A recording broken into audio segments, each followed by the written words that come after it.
Saturday afternoon. It is a terrible Badger Nation Saturday afternoon. We should be simulcasting in YouTube. I'm gonna get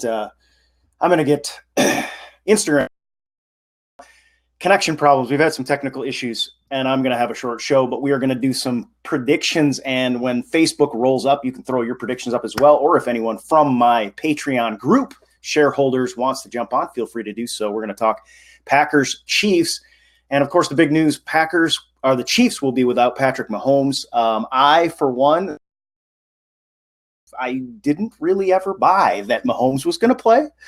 We'll see what happens with that. But now with, Matt Moore in there, I said that he had a kind of a decent dink and dunk day, but I just don't see this team being able to keep up with the Green Bay Packers right now.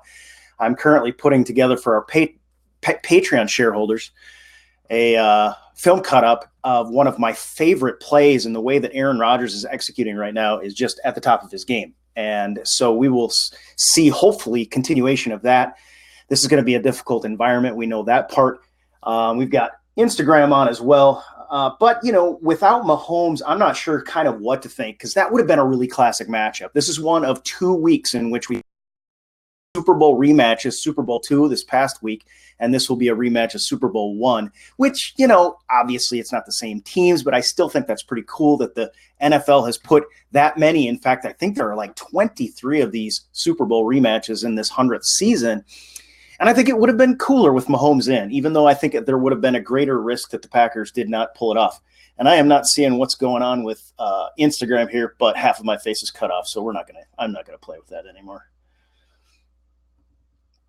So we will take care of that and get some things figured out. I was working on some stuff, and now apparently changed my camera settings, and it looks like my face is like all white. So I don't know. I'm not seeing any alerts. There we go. All right. Let's see what we got. Simulcasting over Get Vocal, and we want to see your predictions. We want a short show. I am still kind of mulling through my last thoughts on this game. I think if the Packers execute the way they executed against the Raiders, this could be a very, very interesting game. The Packers, I think, on this road trip, they've got an opportunity to keep things going and to show that they can really win a couple tough games on the road. An opportunity against the Chiefs without Mahomes, an opportunity against the Chargers teams that is really against the rails right now, again, up against the ropes. And Bobby, I see already, has 27-13 Pack.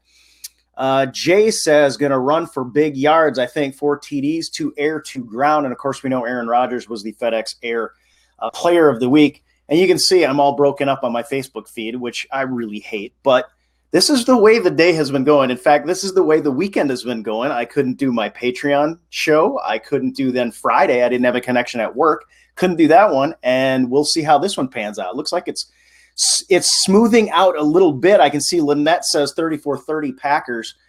I think there is the opportunity for the Packers to break 30 again in this one. Now, I believe that the Chiefs, they've got some high-powered weapons, but if the Smith bros can get in there and shake up more early, and particular if we get it to the point where he has to throw the ball for them to win the game, I think the Packers have a real opportunity in this one. So, let's take some more. Brenda says, rocking the cheese tomorrow. Go Pack, go from Maine. Good to see you. Gene says 30-23 Packers, and Brian 31-17. Sherry's got 24-17. And I really believe the Packers should score over 30 in this game. Unless there's a step back in execution. The way that Matt LaFleur is calling these games right now, and the way that Aaron Rodgers is directing, we've said this from the very beginning, and we knew it was going to take some time. But we said there is an opportunity if Matt LaFleur is a dang good play caller and a good schemer, having Aaron Rodgers on the field could be a counterpoint to the AFC where you've got Bill Belichick and Tom Brady. We hadn't seen that with Mike McCarthy lately because he was too easy to read. This not easy to read, and you'll see the nuances now if you look at the film. You've got Aaron Rodgers just looking away. He's moving people with his eyes in a way that he has not been able to because there's motion behind it. There's motion in front. He's got that screen pass to Aaron Jones. I'll talk about that one on Patreon. Was an absolute thing of beauty. And we're moving guys around, and we are making defenses really, really think about what's going on out there just pre-snap. And then, of course, during the play, Aaron Rodgers still using his eyes and then able, look or no look, to put the ball anywhere on the field is becoming a very potent aspect of an offense that, we weren't sure what weapons we had. We knew we had Davante Adams. We knew we had Aaron Jones. We knew we had Aaron Rodgers. We knew we were protected by David Bakhtiari on the backside. Other than that, because Brian Bulaga is playing a great season, but we didn't know he was going to be able to stay healthy. We didn't know how Billy Turner was going to turn out. We didn't know what the left guard position was going to look like. And this team is turning up pretty well. And Jimmy Graham, of course, last year underperformed as well. And he's now got, 3 touchdowns? Dylan says, Kelsey is a bigger threat than Waller was, and they have more weapons for us to cover. Yeah, they sure do. And, Mike Pettin talked about this. It wasn't like Waller was a surprise to them. They knew he was there. And unfortunately, they had some drop coverages. They had some miscommunications out there. They got some stuff they've got to clean up, or it's going to be trouble with Kelsey for sure. And however, I think that gives us an opportunity. And one of the biggest things, of course, and I know you'll thumbs up or heart me up if you're on Facebook, is, we may have Darnell Savage back. And of course, Davante Adams showing up as limited and was running some routes without his helmet in practice. I'm not expecting Adams, but I wouldn't be surprised if Darnell Savage doesn't come back. And that would be big, of course. Cameron's got a 42-17, pick 6 and a punt return. The rest all offense. Other than the punt return, I'm with you because I do think there's an opportunity for a pick 6 in this one. I think Matt Moore, they're going to be trying to throw short outs from time to time, and I think there's a potential for him to make a mistake with one of the Smiths' hand in his face and maybe Jair or King get that pick and with their speed go the distance. So I do think that's there. I think the potential for the 42 points is possible. I really do. Now, the Chiefs, at the beginning of the season, they were going to have a pretty dang good front, and they do have a pretty dang good front. It's just not the same. It's kind of revamped with Frank Clark. No Justin Houston, no D Ford, but they just haven't been performing. And I think our O-line, the way it's playing, is just going to get the best of them, regardless of what the crowd noise does. And, of course, the team is going to have to get off on the right foot. We've got to get off to a fast start in this one, quiet the crowd down a little bit, or things could get out of control. And that was where I would see us potentially having a problem in this game. Now, I can see, the thought this might be a 6-point game. This might be a pretty dang close 1-score game. Packers playing away. Chiefs kind of with nothing to lose right now. But then you've got Andy Reid, who he knows how to handle these situations. This isn't going to phase him. The Chiefs are actually riding a fairly decent wave of confidence after their defense stepped up and performed against the Denver Broncos. But guys, this offense is not the Denver Broncos offense. This is the Green Bay Packers offense, and the Chiefs had better buckle up because this is a scary offense to deal with right now. And our defense definitely needs to take a step forward, but if they do, I think we can pull this one out. Daniel says, a little late, but I think we should give some love to Mahomes because it sucks he's hurt. Yeah, we already did that. I already did that this week, so I won't rehash that one. Definitely the league, as Aaron Rodgers said, the league's better with him. This matchup is better with him. But the Packers will be playing against Moore instead. And what is it, Kyle Shurmur? Pat Shurmur's son, if anything happens and they go to their third string. They are not, in great shape in terms of, I guess, Reed speaks highly of him, but there's a significant drop-off when you don't have the versatility and the big playability of Patrick Mahomes, and I think it is an opportunity for the Green Bay Packers. I think the Packers could potentially quiet this crowd down early and win this one going away. I am tempted. I'm not going to call it a super blowout just because Arrowhead is just a hard place to play at, and we've had such a bad history. But I think this is a great team to break that history. So I'm going to go 35-21 Packers on this one. I got to write it down. I may forget because it's been one of those weeks. 35-21. And I'm going to say, last week I think I said 34-17, and we ended up scoring 42-21, and I was sitting there hoping our defense would hold off on that last touchdown. But we do have to figure out what to do with tight ends. I'm not as worried about the whole running back situation, but the tight ends, and of course the Chiefs have a bunch of them too. They've got a bunch of them they can rotate in. They can do a lot of things with. So there's going to be a lot of versatility offensively for them.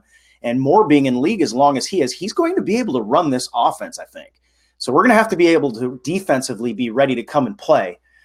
However, I just think our offense, I really believe, I got to believe in it. Now, if they prove me wrong and take a step back, but if this offense has truly hit its stride, and think about the potential that we might get Davante Adams back, of course, I'm really kind of hoping it's later rather than sooner, because I think we can get past the Chiefs and maybe the Chargers without, and perhaps even into our bye week. And I just want Davante Adams to be as healthy as possible. But that's my prediction for right now. Let's take a few more comments before we close.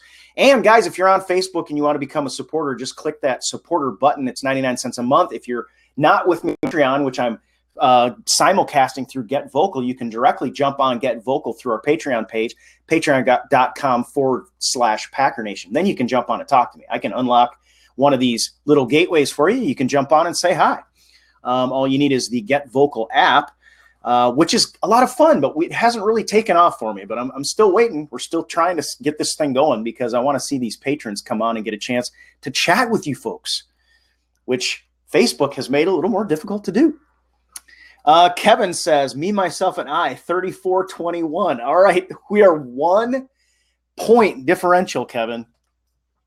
Either way, a big win for the Packers. And I do think this Packers team is kind of building up steam. I think running upward.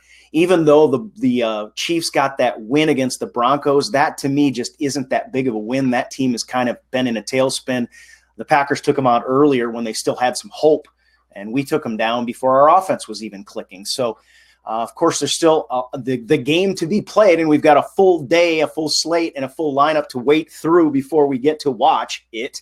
And as Steve is saying, every game is tough. So we will continue to root for the Packers. Hope that, Aaron Rodgers continues to operate at that high of a level. It's going to be hard to stop. And hope that Davante Adams returns when he is healthy. And look for this defense to turn a corner now, because we've had a couple games in which they just really haven't been able to stop anybody. They are still showing up in the red zone. But will Darnell Savage be back on the field? That would be a great sign of better things to come from the defense with his speed on the back end and a real boost.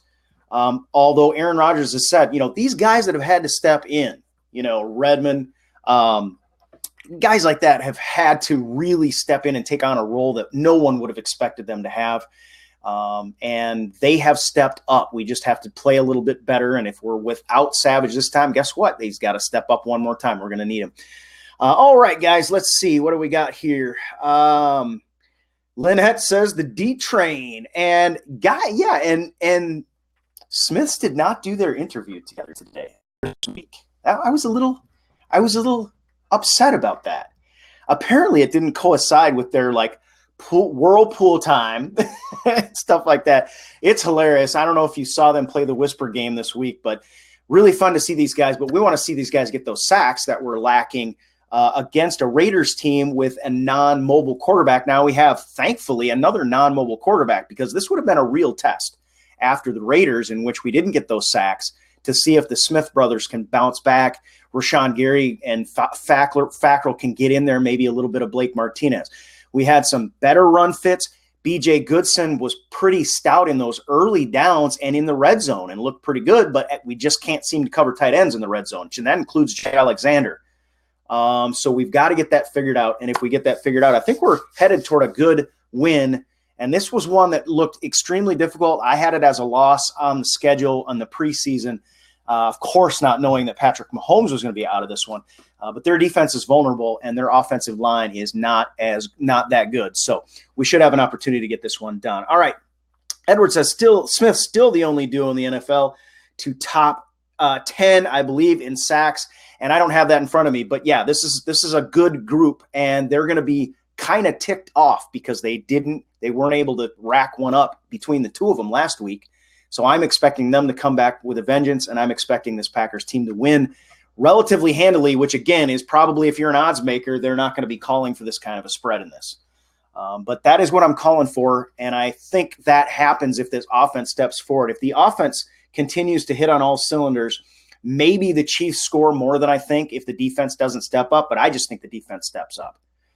All right, Lubbock, Texas on with Gerald. Good to see you. Kevin is here as well. And if you haven't clicked the button, the badge with the heart in it, go ahead and do so now. We're trying to grow some support to keep doing more of what we do on Patreon. I got to do that here. I got to finish up a video for those guys too, because I didn't get that done this week, but I've got a film breakdown for you guys and some really interesting stuff. Just one of my favorite plays.